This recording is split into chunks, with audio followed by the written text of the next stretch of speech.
Last year I quit my smartphone, and it wasn't as easy as I expected because I had the best possible mindset for quitting, which is I hate the smart and mobile technology of today.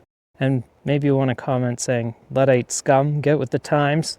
I am with the times. I've been with the times since 1996 when I peaked in elementary school. I watched a lot of technology evolve in my time, and I saw something that started out as valuable and engaging and intellectually stimulating slowly turn into something that was disposable and demanding and mind-numbing. I watched something that we once had control over begin to control us, and I watched our values change over time, and I changed with those values. Whether we like it or not, smartphones are the expression of a new way of living. And the expression on my face is the expression of that new way of living. The blank stare of dopamine receptor downregulation.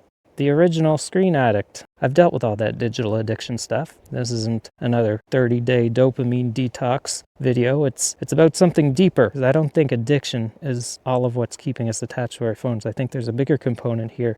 Now, I never had a good relationship with phones, even in my childhood when things weren't smart and mobile. I found the ringers to be really obnoxious, and there's always the potential for it to be bad news, or the anxiety that when I answered the phone, the caller would think that I was my mother, or when I had to call my girlfriend but go through her scary father first. So it was always an instant spike in my anxiety. I suppose this was all part of a healthy 90s childhood, and until mobile phones started to become mainstream, then the anxiety was allowed to follow me around, right? And I had extra worries like fear of radiation when I was on a call next to my brain.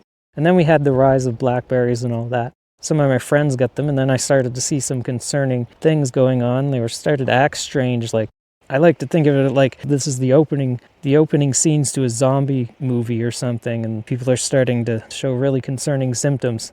And then smartphones started to become mainstream, and everyone had one, and they were walking with it and talking with it and driving with it, taking to the bathroom, speakerphone on the bus, and a morning alarm with Bruno Mars playing on repeat while everyone's trying to sleep. And this is the part of the movie where I start looking for a machete or a chainsaw hand. What I mean to say is that I seem to be the only one not infected. I was the weird one, and it's kind of stressful being the weird one, you know?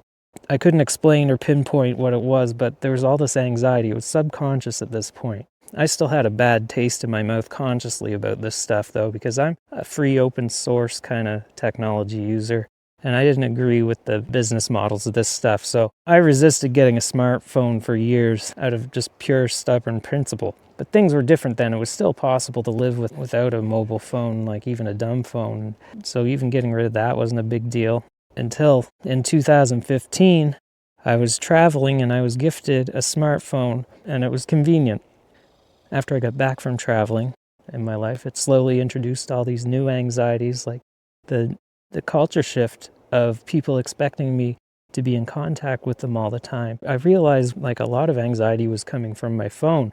So last year I started the process of quitting my phone. I warned all 3 of my contacts that I'd be canceling my plan, and I unlinked my number from everything. Email, banks, exchanges, whatever. I put my smartphone and other devices away in a drawer and forgot about them. No dumb phone to back me up or anything. I still had a landline for emergency and my desktop computer for work and basic communication. I started to notice the benefits immediately. All that mental overhead from constant notifications, it lifted a weight off my shoulders. The anxiety, I didn't realize the impact. It's like quitting caffeine. And you don't realize how much you didn't really even know it was making anxiety until you quit. And not to mention, I was free of all those Canadian phone plan cartels with their 99.9% profit margins.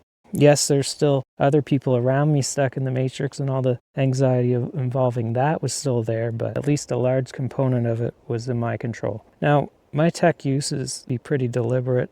I thought it was anyway, and I didn't realize how much it seeped into my life. What I started to realize is I was getting a whole bunch of new free time. My day was getting longer, and everything felt great, and everything was super, until I had to log into my bank account for the first time. Scotiabank, or should I say Satan Bank, can't just deactivate your 2-factor authentication, apparently. I thought I'd dealt with that. They're so concerned about your security, but they won't let you use something actually secure, like a hardware key or something. It has to be your smartphone. which probably has security backdoors to the Illuminati. So I thought, okay, fine, I'll do my banking in person. But as if perfectly timed for maximum annoyance, my local branch closed. I started to realize something else about all the anxiety around this, and that is that one of my favorite works of fiction, called Good Omens, was actually not fiction. In that book, the demon Crowley, he's responsible, like all other demons, for causing suffering, and he comes up with an ingenious method to have sustainable suffering in the form of small annoyances. The smartphone system, I would argue, is designed by Crowley. There's no need for medieval torture anymore. We just have our frustrating first world torture. The benefits were still outweighing the inconveniences, so I persisted with this no phone thing. And people around me started to adjust. My family and friends didn't really care anymore. And I'm luckier than most because my work didn't care that I didn't have a phone, so I kept going. And even the students at work, they were kind of fascinated with, because I was a teacher without a phone. I basically, I was being a role model and a hero, so you should like and subscribe. Anyhow, I went 6 months like this, and I could have kept going indefinitely, but I was planning a bike trip in Scotland, and I was ready. I was ready to do it with just a paper map and like manage all the bookings from my computer and a landline. And I knew I could get a physical boarding pass and all that. I think it's not impossible, I don't think. It's still possible to travel without a phone, but travel is quite a logistics thing. The convenience of having a phone, it became obviously less stressful than not having one. But yes, I caved and I had a phone now. So basically I went against my principles and I failed. And now we have this unsatisfying and very realistic conclusion where I tell you that I'm now using the phone to record this video I'm on.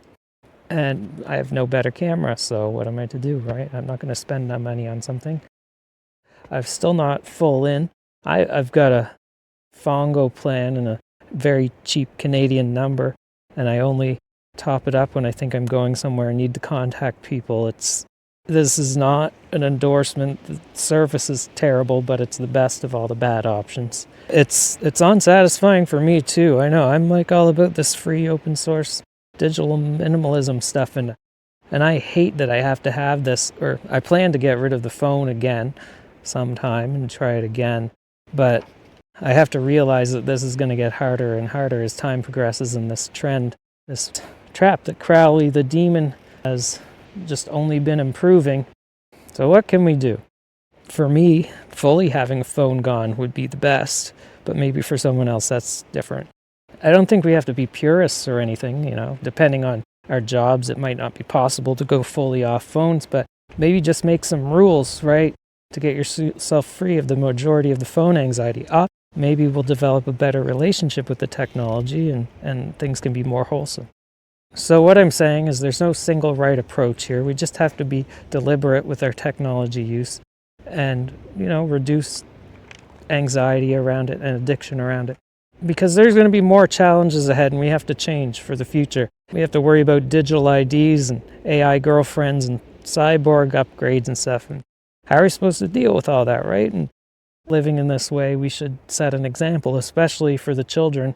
We should prove to them that it's possible to function without a phone in our hand all the time. So I'd like to see society avoid joining the Matrix, and sure, maybe you're one of those people that thinks sci-fi, like the fantastical sci-fi is great and you want to live that way, but just so you know, sci-fi is usually made to be a warning, not something to emulate. So I really want to ask, if you think it's a positive thing to be a cyborg, do you really want the system in place now? Do you really want Crowley the demon to be in charge of your cyborg upgrades? Remember in the 90s when pop-ups would just start exploding all over your screen and you'd panic and close the windows and hide what you were looking at before your mother came in the room? But now imagine that, but it's in your brain and you're just trying to kind of take a break and escape from your dull cyborg job, closing all those brain pop-up windows before your boss notices you glitching and overheating. You better start cleaning up your browsing habits now, Kevin.